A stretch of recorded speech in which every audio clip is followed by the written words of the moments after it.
Witch and the Wardrobe by C.S. Lewis. Read to you by Nishali Navaratna. Chapter 10. The Spell Begins to Break. Now we must go back to Mr. and Mrs. Beaver and the 3 other children. As soon as Mr. Beaver said, "There's no time to lose," everyone began bundling themselves into coats, except Mrs. Beaver, who started picking up sacks and laying them on the table and said, "Now, Mr. Beaver, just reach down that hand, and here's a packet of tea, and there's sugar, and some matches, and if someone will get 2 or 3 loaves out of the crock over there in the corner." "What are you doing, Mrs. Beaver?" exclaimed Susan. "Packing a load for each of us, dearie," said Mrs. Beaver very coolly. "You didn't think we'd set out on a journey with nothing to eat, did you?" "But we haven't got any time," said Susan, buttoning the collar of her coat. "She may be here any minute." "That's what I say," chimed in Mr. Beaver. "Get along with you all," said his wife. "Think it over, Mr. Beaver. She can't be here for 1/4 of an hour at least." "But don't we want as big a start as we can possibly get?" said Peter, "if we're to reach the stone table before her." "You've got to remember that, Mrs. Beaver," said Susan. "As soon as she's looked in here and finds we're gone, she'll be off at top speed." "That she will," said Mrs. Beaver, "but we can't get there before her whatever we do, for she'll be on a sledge and we'll be walking." "Then have we no hope?" said Susan. "Now don't you get fussing, there's a dear," said Mrs. Beaver. "But just get 6 clean handkerchiefs out of the drawer. Course we've got hope. We can't get there before her, but we can keep under cover and go by ways she won't expect, and perhaps we will get through." "That's true enough, Mrs. Beaver," said her husband, "and it's time we were out of this." "And don't you start fussing either, Mr. Beaver," said his wife. "There, that's better. There's 5 loads, and the smallest for the smallest of us. That's you, my dear," she added, looking at Lucy. "Oh, do, please come on," said Lucy. "Well, I'm nearly ready now," answered Mrs. Beaver at last, allowing her husband to help her into her snowbreeds. "I suppose the sewing machine is too heavy to bring." "Yes, it is," said Mr. Beaver. "A great deal too heavy. And you don't think you'll be able to use it while we're on the run, I suppose?" "I can't abide the thought of that witch fiddling with it," said Mrs. Beaver, "and breaking it, or stealing it, as likely as not." "Oh, please, please, please, do hurry," said the 3 children. And so, at last, they all got outside, and Mr. Beaver locked the door. "It'll delay her a bit," he said, and they set off, all carrying their loads over their shoulders. The snow had stopped, and the moon had come out when they began their journey. They went in single file, first Mr. Beaver, then Lucy, then Peter, then Susan, and Mrs. Beaver last of all. Mr. Beaver led them across the dam and on to the right bank of the river, and then along a right sort of path among the trees, right down by the river bank. The sides of the valley, shining in the moonlight, towered up far above them on either side. "Best keep down here as much as possible," he said. "She'll have to keep to the top. You couldn't bring your sleds down here." It would have been a pretty enough scene to look at through a window from a comfortable armchair. And even as things were, Lucy enjoyed it at first. But as they went on walking, and walking, and walking, and as the sack she was carrying felt heavier and heavier, she began to wonder how she was going to keep up at all. And she stopped looking at the dazzling brightness of the frozen river with all its waterfalls of ice, and at the white masses of the tree tops, and the great glaring moon, and the countless stars, and could only watch the little short legs of Mr. Beaver going pad, pad, pad through the snow in front of her, as if they were never going to stop. Then the moon disappeared, and the snow began to fall once more.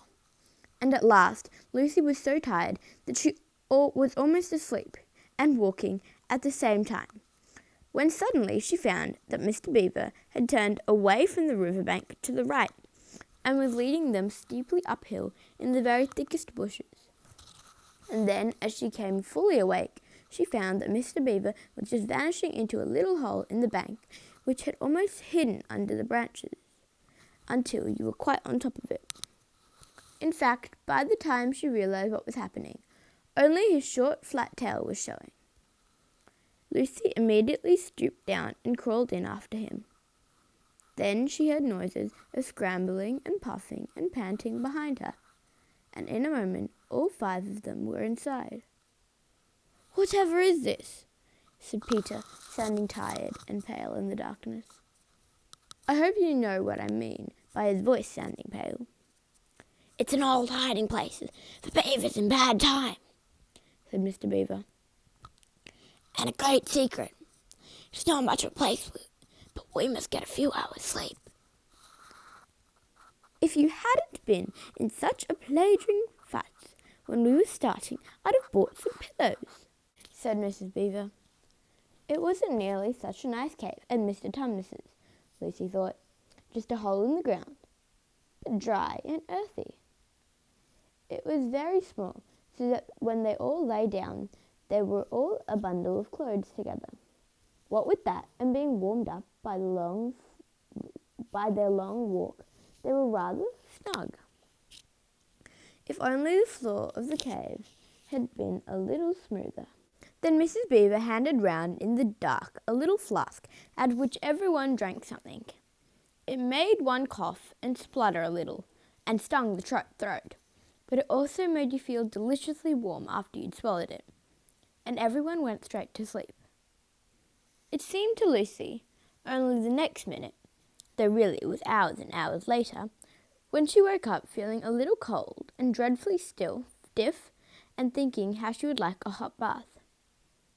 Then she felt a set of long whiskers tickling her cheek, and saw the cold daylight coming in through the mouth of the cave.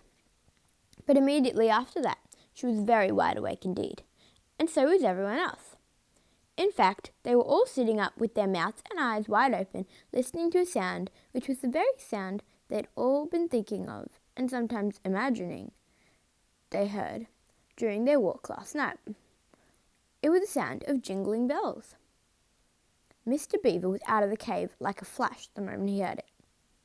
Perhaps you think, as Lucy thought for a moment, that this was a very silly thing to do, but it was really a very sensible one. He knew he could scramble on top of the bank among bushes and brambles without being seen, and he wanted, above all things, to see which way the witch's sledge went. The others all sat in the cave, waiting and wondering. They waited nearly 5 minutes.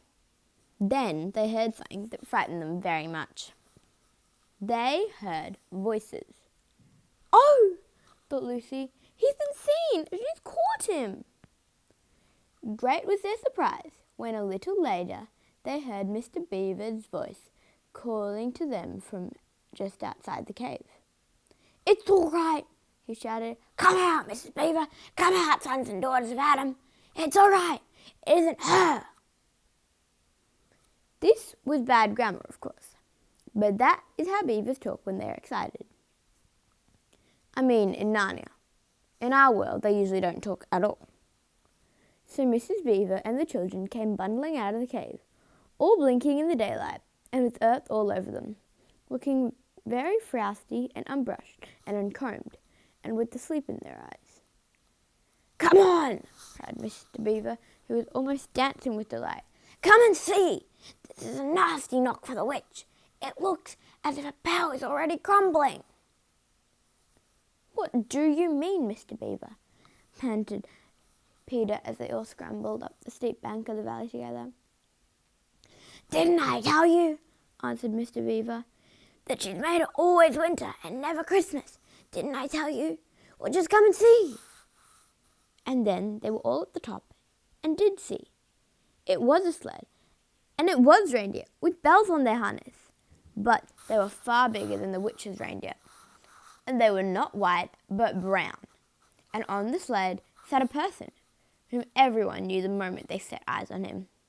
He was a huge man in a bright red robe, bright as holly berries, with a hood that had fur inside, and a great white beard that fell like a foamy waterfall over his chest. Everyone knew him because, though you see people of his sort only in Narnia, you see pictures of them and hear them talked about even in our world, the world on this side of the wardrobe door. But when you really see them in Narnia, it is rather different. Some of the pictures of Father Christmas in our world make him look only funny and jolly. But now that the children actually stood looking at him, they didn't find it quite like that. He was so big and so glad and so real that they all became quite still. They felt very glad, but also very solemn. "I've come at last," said he.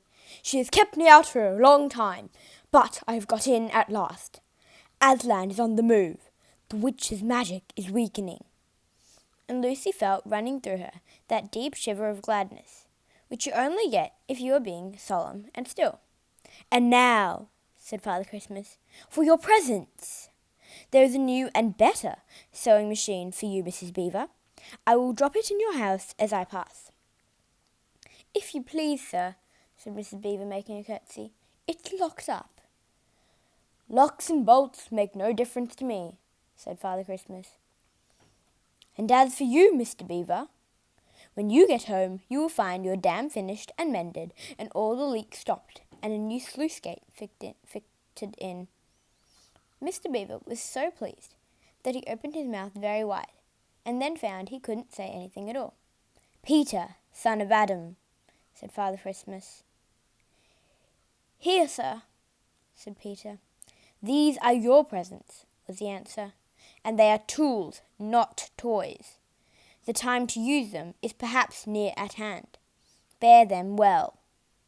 With these words he handed to Peter a shield and sword. The shield was the colour of silver, and across it there ramped a red lion, as bright as a ripe strawberry at the moment when you pick it.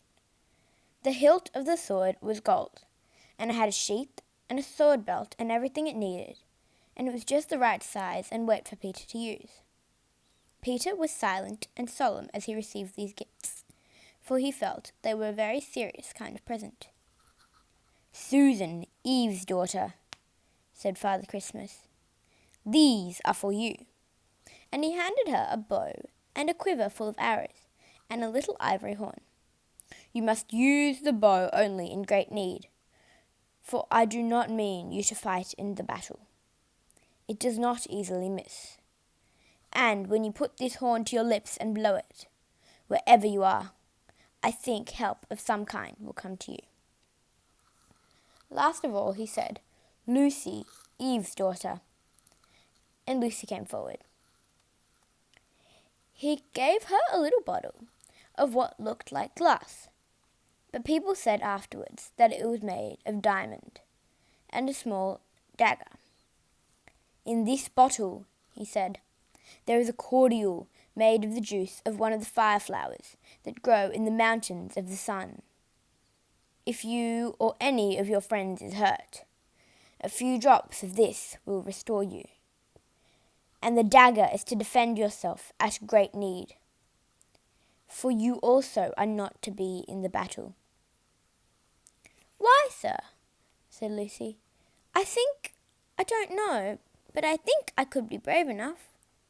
"That is not the point," he said, "but battles are ugly when women fight. And now," here he suddenly looked less grave, "here is something for the moment for you all." And he brought out, I suppose from the big bag on his back, but nobody quite saw him do it, a large tray containing 5 cups and saucers, and a bowl of lump sugar, a jug of cream, and a great big teapot, all sizzling and piping hot. Then he cried out, "Merry Christmas! Long live the true king!" and cracked his whip, and he and the reindeer and the sled were all out of sight before anyone realized that they had started. Peter had just drawn out his sword out of its sheath and was showing it to Mr. Beaver, when Mrs. Beaver said, now then, don't stand talking there till the tea's got cold. just like men. Come and help me to carry the tray down, and we'll have breakfast. What a mercy I thought of bringing the bread knife. And so down the steep bank they went, and back to the cave, and Mr. Beaver cut some of the bread and ham into sandwiches. And Mrs. Beaver poured out the tea, and everyone enjoyed themselves. But long before they had finished enjoying themselves, Mr. Beaver said, "Time to moving on now." And that is the end of Chapter 10. The link for Chapter 11 will be in the description. Thank you for watching my video, and please subscribe to Read Fast for more amazing videos. Thank you!